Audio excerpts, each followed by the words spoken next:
about relinquishing that sort of control and giving it to the people doing the work and being like, hey, where do you see risk? If you don't see risk there, just drop that part of the process and all agree. If you all agree that it's not risky, then drop it. Yep. So we did all these things in our early years. So we took away anything that was non-value add. Okay. Yep. Whereas I was talking to someone who used to work for us on Friday night, and she was saying how she still has to document every single journal that she does. Oh, really? I trained her as a grad. Yep. I know she doesn't need to do that. But she's been in the industry for 8 or 9 years. And now she's required to write her journals down. It's like beyond ridiculous that you would have this person who does this. Hi, and welcome to another edition of Better Business, Better Life. Today, I am joined by Vinay Iswar, who is from BetterCo, which is one of our fellow Newmarket businesses just down the road. Welcome to the studio. Thanks for having me. Absolute pleasure. So we've been having a bit of a chat beforehand just to get to know each other a wee bit and to say we're in the same area in Newmarket, and you just round the corner from us on George Street, that's right? Yes, just around the Newmarket roundabout, just as you head to Parnell. Okay, perfect. So tell us a little about what it is that you do and how did you get into business? So what we do currently is a bunch of things, but business advisory, accounting and tax, bunch of bookkeeping and financial control. Yep. How did we get into business, or how did I get into business? I always knew I wanted to be a business owner. Okay. I didn't realize that the business that I was going to be in was going to be accounting. I'll start with accounting. Yep. But yeah, I always knew it's just I wanted to be a business owner so I could run my own business. I didn't ever know what the business was going to be.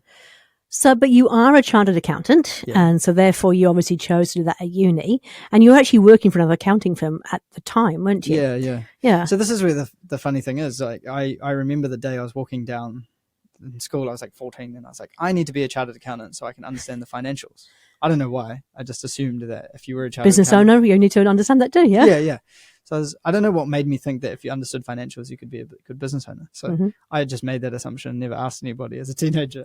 So that's why I did my CA. Yep. Not necessarily because I wanted to be an accountant. Okay. And then the business just happened to be accounting. So tell us a little bit about how that happened, because you were working for another accounting firm. And tell us the story from there. Well, I think the thing was that when you, as an accountant, you're actually in this privileged position where you see lots of things. Yep. You see how people make money, you see how they're managing money. And you see all of the different ways. And it kind of gave us the confidence, it gave me the confidence to go and buy this rental property. And it was next door to the property we had just bought. And so I'd never owned any property, but bought one. And then like 9 months later, bought another one that was next door. I was like, oh shit, I don't like losing money, but like I need to do something. So I was like, well, I've learned from other people to buy rental property, my clients. And then I was like, well, lots of people have little side hustles where they can make 5, 10, 20 grand. So let me do that. So it started as a little side hustle to just make 10 grand so we could net off the loss of the rental. Oh, the rental property. Excellent. Yeah. And that was you and your brother together, right? Yeah, that's right. So is he a CA too? No, he's not a CA. So his background is like IRD, banking, commercial. Yep. Everything that's not the CA world. Right. So I had the practice experience and he had the non-practical experience. Awesome.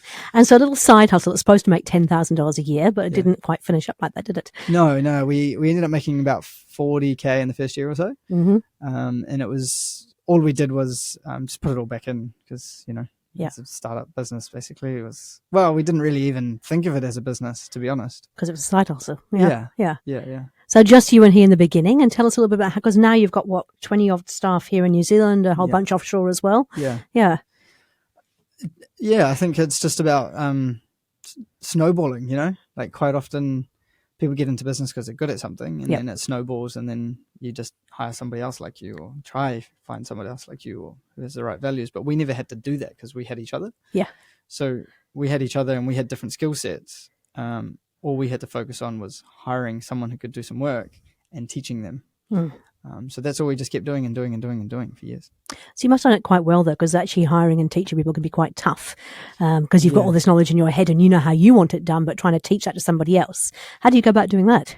I think that's the easy part, actually. Oh, really? Okay. Yeah. Most people might say that they wouldn't agree with you, but because process is something that I think a lot of business owners, they're very, very good in their own head at sort of knowing what needs to be done, but trying to articulate that to their staff, they can struggle with. Yeah, and I've got a saying, like, businesses aren't run by people. Yep. They're run by systems and processes, and the people run the systems and processes. Mm-hmm. And we've always kind of lived that way. Right. And lots of people disagree with me, but I don't think they get the fact that, yeah, I agree that people run business. They have to. You need people, but you actually need the people to follow a system and process so you can teach them. Yep. And they can follow something. And if something goes wrong, you just go and look at the system and the process. Mm-hmm. And see what's wrong. So I actually think it's the easy part of business. I think that's a really interesting, because we actually teach that in EOS in terms of, it's all about systems and processes.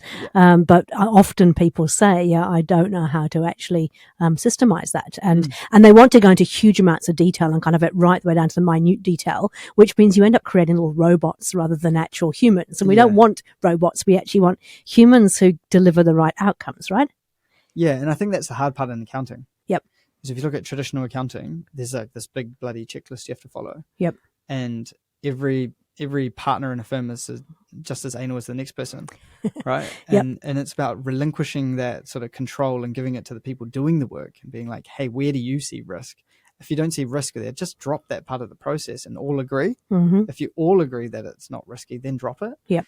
So we did all these things in our early years. So we took away anything that was non-value add. Okay, yeah. Whereas I was talking to someone who used to work for us on Friday night, and she was saying how she still has to document every single journal that she does. Oh, really? I trained her as a grad. Yep. I know she doesn't need to do that. But she's been in the industry for 8 or 9 years. And now she's required to write her journals down. It's like beyond ridiculous that you would have this person who does this. Yeah. So we talk about document and simplify. And I think that's what you're talking about, isn't it? You don't need to have every single process in there. It's more about, if you know you've got the right person who shares your values, you know that they're living by those values, they know what outcomes they have to achieve, and they've got the basics of the process, then they've got it made, right? Theoretically, yeah. Yeah. I think so. But they have to also buy into the vision of the business. Sure. Or the company, right? Yeah. That's probably the only thing that's missing there is like, once they've got that, all that foundational stuff, they still need to believe in something. And I think that's where we're lucky. Like they believe in like this growing business. Our team believe in this growing business and always have done. Yep.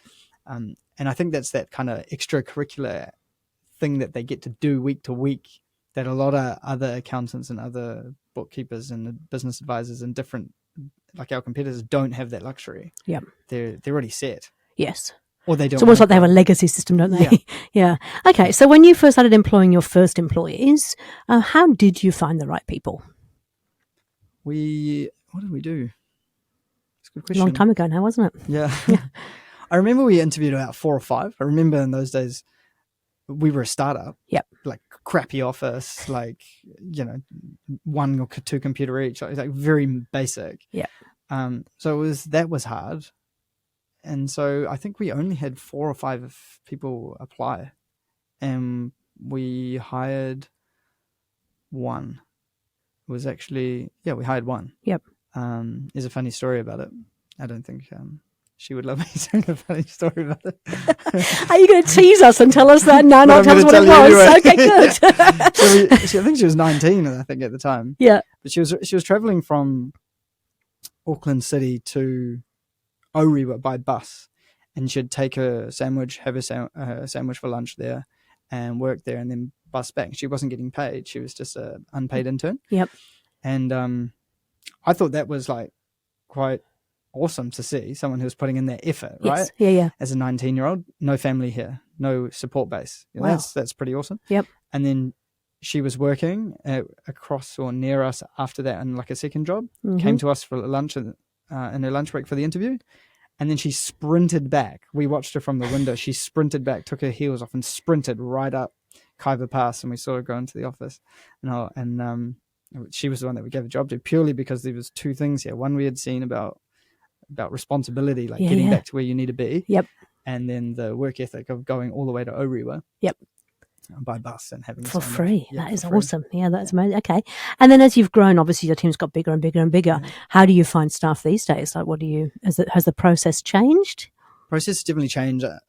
Like I'm always recruiting, if that makes sense. Mm-hmm. Like we're always working on our brand to make sure that we're attracting the right talent. Yep. Because I think that's the part that people miss a lot when they're trying to build a business. They don't understand that part of marketing is attracting talent, or part of recruitment is marketing.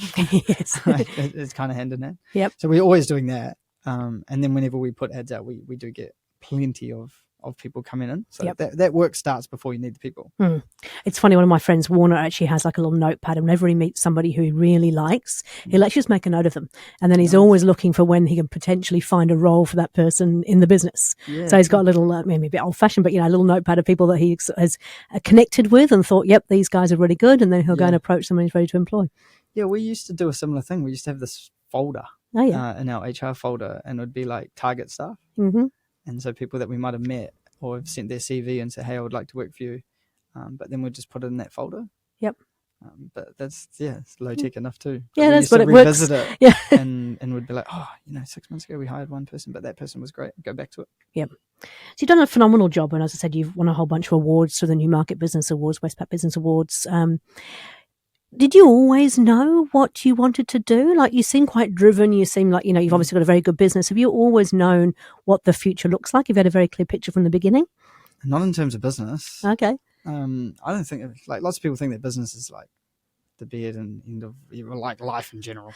Just like, no, like business sometimes is a means to an end. Yep. Right? You got to understand why you're in business. Like, I'm in business because I like working with people. I like teaching people. So that fulfills that need. I'm also really good with numbers. Yep. And I love money. I love making money. I love looking after it. I like understanding how it works. So I've always liked that. So I get to do what I enjoy every day. Yep.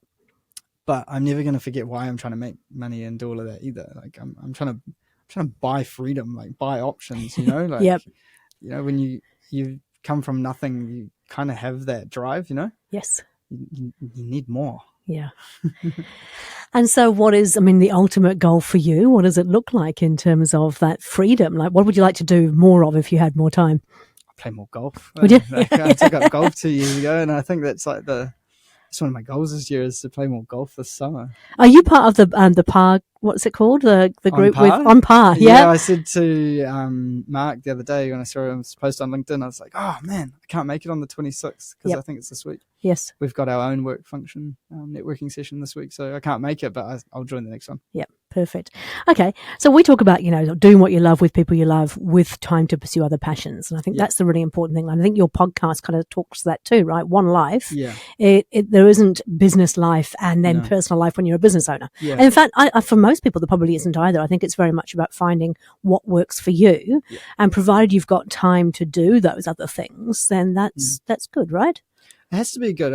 Everyone, whether you're in business or employment, should think about one life. Yep. Like, you should think about, okay, am I giving my whole self to work, and am I giving my whole work self to home? Almost like I always talk with my wife about what's happening at work. My wife always talks about what's happening at work with me. Yes. And it really helps kind of debrief with someone else who's not involved or emotionally involved into what you're doing. Mm-hmm. So lots of people leave those things at the door and then never talk about it. Mm. And I guess from a work perspective or a business perspective, if my people don't tell me what's going on in their personal life, I can't be compassionate or empathetic or all of that. Like, why you got a resting bitch face today? Or like, why are you being such a dick today? Like, you know, I don't want to have those thoughts. But if I knew what was going on, it would be much easier. So our team is quite transparent because we don't have offices, we don't have doors. Like, everyone kind of knows each other. If someone hasn't smiled all day, someone will ask. Yeah, what's going on? Yeah. Yeah. Okay. Yeah. So has it always been plain sailing? No, never. Never is. I don't think it well, ever no, is. It's the reason that I ask that, and I ask it of all my guests, is, when you look at social media, it can be really easy to fall into the trap of, everything's unicorns and roses and wonderful and easy. And look, I just started my business and now I work on a beach in Bali and it's all really great. Yeah. But personally, I haven't found that in the businesses that I've run, and I've had some great successes, but also some great failures as well. And it has not always been that beautiful S-curve that we get taught in university. So, tell us a bit about the tougher times. Yeah, I always say that, like, you choose your hard. Yep. Everything is hard. There's nothing easy in life. So you choose your hard. It's whether this hard or that hard. So, business owners generally choose things that are a little bit harder. I think the hardest thing for us was when we did a merger, and then within 12 months we demerged. That's interesting. Yeah. That was probably the hardest time I've had in business. Yep.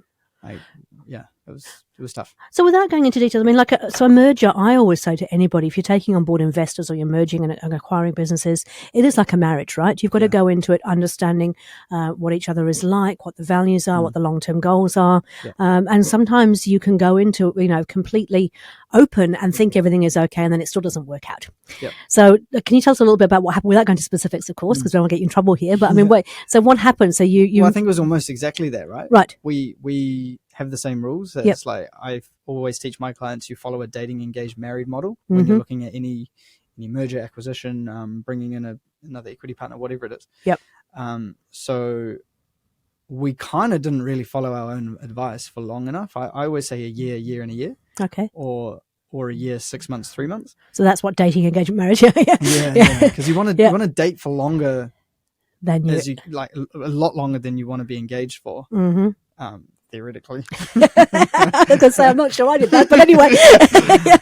And then you kind of want to get married really quickly if you know it's right. Yeah, right? sure. Yeah. I don't know, the Indians would say that, I guess. But we did it all very quickly. Right. And then we were almost running before we were walking. And yeah, it was like, when that happens and you're in a new relationship and everything's really exciting, like literally everything's exciting. There's no bad things going on. Yeah. It was just fantastic for months and months and months. And then you go, hang on, someone look at the numbers. Someone look at whether we're aligned strategically for this year, next year, the following year. There's just a few things just weren't lining up. So, and just also we were slightly younger and we had longer to go to be right or wrong in business. If we were wrong, our time would correct itself. And so some of the things that didn't align because of that, right? And we didn't really want an exit. And so we decided after 10 or 11 months to do a demerger. And I had to, go to the board. First time I've ever sat on a board, hated it. Loved it initially. Yep. Because it's extra responsibility and all the extra stuff. You got a chairman, yay! It's like, wank. But sometimes you need that, and then sometimes you don't. Yep. And we didn't, so we decided to demerge. My most stressful time ever. My wife was pregnant, 8 months pregnant. Had to make the call, and we got it done. Yep. We got it done to the point where I think everything was signed on like the 31st of March, and on the 23rd of March 2020, when we went into the first lockdown. Yeah. I remember that very, very fondly, yes. So we never went back to the office. Oh, right. Yeah. Okay. That day, the 23rd of March, everyone grabbed their stuff. Yep. Went home. Yes. And then a week later, it was all demerged. Which is actually quite nice in some respects, isn't it? Because it's like getting divorced and then moving countries and never seeing them again. Yeah. It was, and then we all worked from home for 4 months because we had no office. Right. Yep. Okay. Which is fine by me because baby was born. Yeah. And so obviously it worked out in the long run in terms of we've demerged now and we've moved on and both been doing whatever you love. Yeah. I'm interested, your wife, is she an entrepreneur too? No, I don't know if she would want me saying this, but I don't think she loves business. Yep. She loves being a smaller pawn in a bigger ocean. Yep. So she works in corporate. She's a governance advisor. So she's done some cool stuff like in Parliament, and she's been in council. Now she's at Waka Kotahi. Yep. So she works with some cool people, much smarter than me. Isn't it so funny though? Because I mean, if you think about it, it sounds a bit like myself and my husband. So my husband's an actuary, and so a bit like and I've worked in government too. But one of us is big risk taking, sort of seeing the big picture. Very happy with kind of almost flying by the seat of our pants, and then there's the other side which is very, very measured and risk averse, and it's strange, but it's. You either have opposite attracts or you're both the same. Yeah. Right. Yeah. So we know that we're very much opposite attracts. Yes. And we constantly learn. So like recently we've implemented StrengthsFinder, Gallup StrengthsFinder at work. Yeah. And so we've done it at home, and we were just comparing our 34 strengths together on the weekend. Oh yeah. Which she's refused to do for months. Oh really? Yeah. Refused, even though she's done the test and we've got it. Yep. And we ran through them, and we're literally polar opposites. Wow. Yeah. But it works. But it works. Yeah. And I think that's why it works. Yes. Yeah. I completely agree. Okay. So you said that you do go home and have a chat to her about business, though, and she's quite happy to listen to your day and vice versa. Yeah. Happy? Well, happy. I think I do too much talking, so she probably has to listen more. Yeah. Fair enough. What's been the biggest kind of lesson that you think you've learned throughout business? Like if you had to go back to your younger self and say, hey, before you go into business, this is what I would do if I did it all over again. Yeah, I think you have to be, you have to understand why you're doing it for both work purpose and personally. Yep. Like it can't just be about money, right? Yeah. Like you have to understand, because you can start your first business and it's not necessarily going to be the business that you're going to end up with. Yeah. So you got to understand why you're doing it, because you might just build it and it might be a stepping stone to the ultimate thing. Mm-hmm. So you can build a business for a couple of years and then sell it. Yep. It could be the right thing to do. And if you plan that 2 or 3 years in advance, that would be the smart thing to do. Mm-hmm. Right? So I think the first thing would be to understand why you're doing that first business in the first place. Yep. Could be to learn. It could be to get some cash. Yep. It could be the first cash cow. It could be the foundation to grow everything else. So yeah. Definitely do that. Just want to ask a quick question there as well, though, because we often get told, you've got to do the stuff that you love in your business, but often your first business or second business isn't necessarily. I know. Yeah.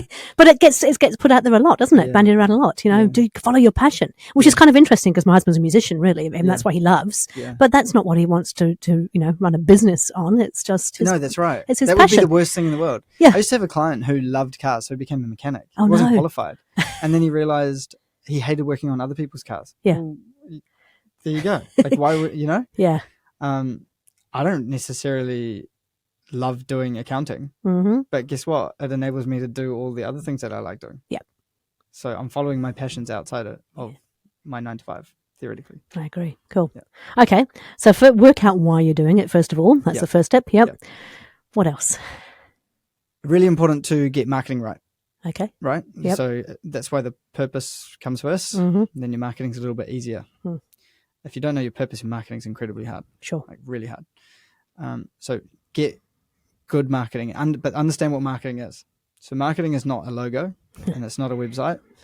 Marketing is getting your brand right, understanding what brand awareness is, and then coupling all of the things next to it, like social media, what's your website, what's your advertising, what are your sales, how does that attach to it, all that. So understand marketing, and then actually put some time and money into it.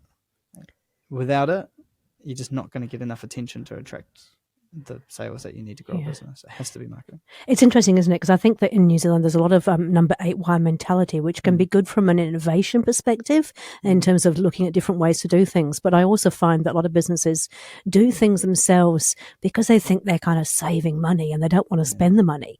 But it actually can be detrimental, can't it? Well, you either pay for growth in time or money, right?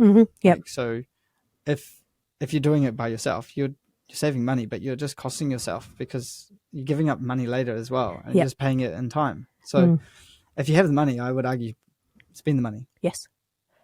Well, it's all about return on investment too, isn't it? I mean, I have this argument with people all the time that, but it's so expensive to do that kind of advertising. Yeah. Does it matter if it actually returns more than you actually invest into it and you feel that ratio is correct? Yeah. What does it matter what it costs? Yeah. Because you can buy cheap advertising, it does nothing. Yeah. But also, it might just be what you need. Yes. And if it is what you need and you need it, if you need it, you should use an expert. You shouldn't be DIYing it. You should use someone who knows how to do it. Yeah. If you want it, then maybe you could DIY it and do it in your own bloody time. Yeah. But, maybe do it on the weekend or something. But if it's a need, get an expert. Completely agree. Okay, we also talked about just outside around one of the things you said that you wish you'd done earlier was to hire more experienced people right at the beginning, right? Yeah. Which is a chicken and egg scenario, isn't it? Because it's like actually when you're in a startup, you can't necessarily afford to employ huge expertise. But what do you think about that now? Yeah, I think it's not just hiring people who have more capability, but it's hiring all the gaps. Yep. So like we went without administrative staff for years. Like I reckon at least 5 or 6 years. And now I can't do without it. And I don't know why we ever had that mentality. Because when we were starting out, it was actually the cheapest resource in accounting, right? Yep. Like the accountants cost more, but they produce money. That's fine. But if we had to hire one or the other, so rather than hiring a really good accountant and not having administration, or having administrative staff and doing more ourselves. We didn't do either. And we hired in the middle. You know, and you end up with these like juniors or intermediates initially, but then you, like I said before, you pay in time because you're constantly teaching them. Yep. So it would have been smarter for us to hire more senior people who could deliver work, get away without the administrative staff, and go and then use that money to go and later hire administration staff. Sure. So hire for capability and do a little bit more, but then fill the gap with that extra money that's coming in, and fill it quickly because you'll piss these high performers off. That's right. Yeah. Interesting. I was going to ask another question. It's completely skipped my mind now. Isn't that terrible?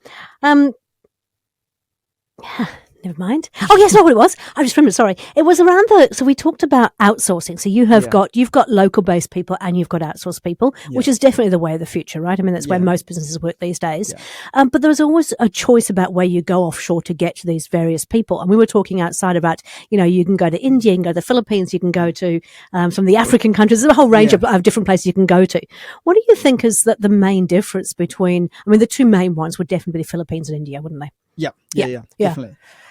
I think one of the things we've found over time is that it's not just about jurisdiction or country, right? Yep. So you can have the conversation about India and Philippines, but what we should be having the conversation about for businesses that are looking to do it is, are you looking to outsource to a third party, or are you actually looking for offshore employees where you can actually put your time and energy into and grow them just like everybody else? Are you looking for that? Yep. Or are you looking for cheap resource you can just throw stuff at and get them to do it, and they're not necessarily bought into your vision or your values, or they're just a doer. You might not even know their name, because the organization might be so big that you might just have the manager and that's all the person you deal with. So we have both, and my preference is that we were all in one big team. We knew everybody's names, and it was just, we're talking about, bin that word outsource. It's just, they're still our employees. They're just offshore. We could have them in Hamilton, for example. We're in Auckland. It shouldn't be any different. Right. So how do you engage with people who are offshore, though? I mean, it's a different dynamic, isn't it? I mean, it's a bit different. I mean, I guess we've all got a bit used to it with COVID and not necessarily working in the office day in, day out. But there's still a different dynamic when you're actually dealing with offshore people, isn't there? There is a whole different dynamic. I think it starts with the employer. You gotta. So I mean, we're learning every day. But one of the things we're doing is we're trying to do everything for them that we do here. So when a new employee starts with us, they get an induction pack. So we made sure that got to the Philippines. Oh, nice. With a T-shirt and a bottle and all that sort of stuff. So they immediately buy in. Yes. And then when they're at home, they're washing their bottle or whatever, and then their families have bought in, right? Oh my God, they gave you a bottle. Oh, you've got a uniform, kind of, So there's that. You got to do as much as you can over there offshore that you do locally, and you're that much closer. And how do you ensure you have regular meetings with these people as well? Like what's the sort of the meeting structure, or how do you keep them engaged? Yeah, that's the toughest part, and I think that's why you need some sort of like middle management locally. There's just no way I'd be able to give someone offshore as an employee that I needed to put time and energy into. I just don't have the time. So you have to have management here that has the time to do it. I don't think it's fair to ever hire anybody and not give them somebody who has a lot of time to teach them and train them. Yeah, we talk about the fact, they need resources, they need technology, they need IT, but they actually need time more than anything else. I've been guilty of it myself, and in terms of employing assistants, and then been so busy that I haven't had time to really show them the ropes, which is really unfair. It's worse when you hire people who are really good. And I mean, when I mean really good, I mean like they cost a lot, right? And then you say, oh, that person was crap or whatever. Like, did you even teach them anything? Or did you just assume because they were on six figures or maybe sometimes even like 150, 160, 180K. And it could be like some project manager person. And then you say, oh, they were crap at their job. Well, did you teach them the way that you guys do? Back to the processes, right? This is the way we work around here. This is what we kind of expect. This is what we're measuring you on. These are the outcomes. Okay, cool. Hey, so tell me, what kind of clients do you love to work with? What's your ideal client at BetterCo? For us, it's all about people who have enough problems for us to solve, and therefore they will see value in our services. So someone turning over roughly $1 million, has some staff, maybe five staff, and either in a industry where they understand really well and they understand their business well enough. Yep. And then they're not requiring us to build their business for them, right? Yep. Like, so they need to be good. So at they've got an what they do. established business that they Yeah. know what they're doing, but they're feeling a bit stuck, or why would they come to you? They don't have insights, for example. Yep. They like reporting. Yes. One of the main reasons in New Zealand why people move accountants is because they get tax surprises. Yes. So they will Really? Still to this day? Still to this day. Wow. Still to this day. Every time we have a new client meeting, it's like, why do you want to move? 1, 2, 3. Yeah, definitely. Always tax surprises. You would think with, the likes of Xero and MYB online, the ability to look at your figures day in, day out, that there should be no surprises, surely. Well, that's exactly what customers say. Yeah. They say that to us and we're like, yeah, but that's not even how we do it. Right. Like, do you really think I log into all my clients? Like, I don't, right? Yeah. My team won't even do that unless there's a reason to go in. Mm-hmm. So we actually have a tax planning process and we actually provide it as a separate service. If you don't have it, that's on you. Yep. Right. But we actually say we have it as a product or a service. Yep. And you can choose to have it. Yeah. Okay. And really, as you said, it's about the data, isn't it? So it's all very well having that stuff available to you, but really it's about producing reports in a timely manner that actually have the information that can help you to make the right decisions about the business. And I think the problem with bookkeeping is they keep everything from a legal and governance point of view intact, but they're not giving you the insights into what you can do with your business to or make it even better. Just like bookkeeping, sometimes people think about it as just like data entry. Yep. And it can be, but good bookkeepers would actually go and see data as they're putting it in. Yep. And they would go, how do I give this business owner insights with a static PDF or something? So if it's like a profit and loss, one of the good things we do is for every business, we will customize their chart of accounts. Yep. So they can see all their different new revenue streams, all their different cost of lines. We might make up some codes, Yeah. Like someone might be spending a whole bunch of money on, I don't know, Flowers. acoustics or flowers. It's like flower, put a flower line in. Yeah. But bookkeepers and accountants can get really annoyed at going, oh, but that's not normal. But it shows trends, right? But who cares if it's not normal? Yeah. Just add a code. Yeah. It's really funny. I mean, I'm not an accountant by any stretch of the imagination, but I've worked with the Ice House for many years, and I've done coaching for many years. And I remember when I first set up my kind of Xero accounts, I wanted every single line in there because I wanted to see what was actually going on. I want to know from an income point of view, where is the best, not only what revenue is coming in, but also what's most profitable. Yeah. And where are we spending the money, and where are we kind of, wasting money? I think that's really important. And so I remember that I saw clients that come in, the only line that would have was income. It's the worst, eh? Like, what does that mean? How do you know what is going on in your business? Or expenses? I think there's 5 main categories that they would have in there. It's like, how can you tell when that goes really over budget? Well, what is it? Why is it going over budget? Yeah. I think with Xero and whatnot these days, you can add not just new codes, but you can have subcategories. Yeah, that's right. Yeah, and you can then sort of expand it out. Yeah. So ours has like annual recurring at the top, then monthly recurring, then one-off and ad hoc. So we can see and we value each section separately from a valuation perspective. Yep. So every month our report comes out, theoretically we could value the company. Yep. Not many businesses can do that. Yeah. Because we got our reporting right. So yes. If we expect it for our own business, we try to give it to our clients. Mm-hmm. And I think that's what the directors are really good at BetterCo, is knowing what's valuable and going, we don't really care what you say. We're going to do it for you anyway. Yeah. And we just, don't worry, it's going to take another 15, 20 minutes, mate. Just do it for Bear the with client. us. The client will love it and we'll work it out later, Yeah. So it's like giving away a little bit so the client gets better insights, and then better insights, they get us to do more, Mm-hmm. Yep. So sometimes you just got to give a little bit away to get a lot more back. Yeah, just to show them what's possible, right? Yeah. Okay, and so you've talked about the 3 kind of main areas that you have. So you've got the business advice, which is all kinds of things, mergers and acquisitions. You tell me better than I can. What do you do in the business advice side of things? Well, mergers, acquisitions. We do lots of business planning. Yep. We do like ad hoc coaching sessions. We might do organizational reviews where we manage to figure out where all the people are and where they should be, and differentiate where all the departments and roles and responsibilities are. Mm-hmm. And then we might go into more sort of numbers advisory, which is like a budget or a forecast or a tax structure. Yep. And then get into the more mundane type of accounting and tax type stuff, which for me is personally, a lot of it's not mundane.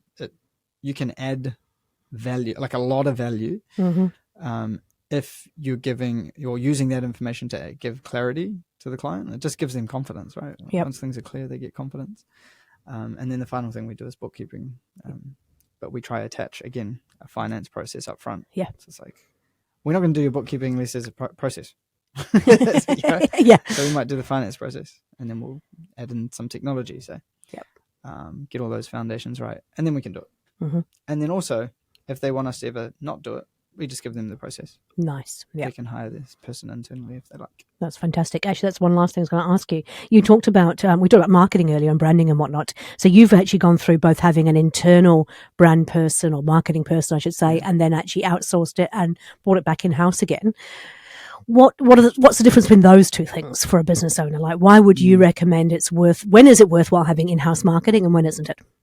I think it's always worthwhile having it internally. Okay, yeah. Personally, like if you can afford it and it's big enough, and internally you just always. Well, it depends who you are. Like I did marketing in uni, and I have a love for marketing. Yeah, me too. So naturally, as a business owner, I want to do more marketing. So I want someone to bounce my ideas off. If you hate marketing, maybe that's still a reason to have someone internally, right?